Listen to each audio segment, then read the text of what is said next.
My name is Maywin Sukat, and I'm from Britain. Huh?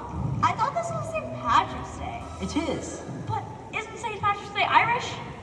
Well, it's a long story, but basically, I was kidnapped from Britain at age 16 by Irish pirates and spent 6 years of my life in slavery in Ireland.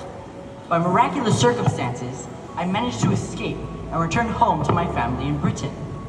But I soon felt drawn back to Ireland, where I spent the remaining days of my life under the name Patrick. The song that was just performed shares the feeling that I had when I arrived back in Britain. I knew God was calling me back to Ireland, and I could not stand still. Wow, that sounds pretty cool. All right, do you got a question for me? Yes, here it is. Why did St. Patrick's Day become a holiday in Ireland? Was it A, I helped establish this special day set aside to honor Irish culture? B, St. Patrick and his leprechauns are Ireland's version of St. Nicholas and his elves? C, March 17th is the day that I died and I'm honored because it brought Christianity to Ireland, building over 300 churches and baptizing over 100,000 Irish? Or D, St. Patrick's Day celebrates the day that I created the first Irish pub called the Three-Leaved Clover?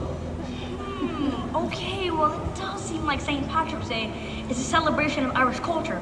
But that's an interesting comparison of St. Nick and his elves to St. Patrick and his leprechauns.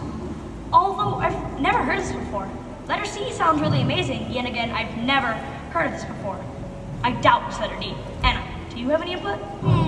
Letter C just seems the most inspiring, and you would think in order to make something a holiday, it needs to start with something really inspiring. So I'd go with letter C. Okay, C it is.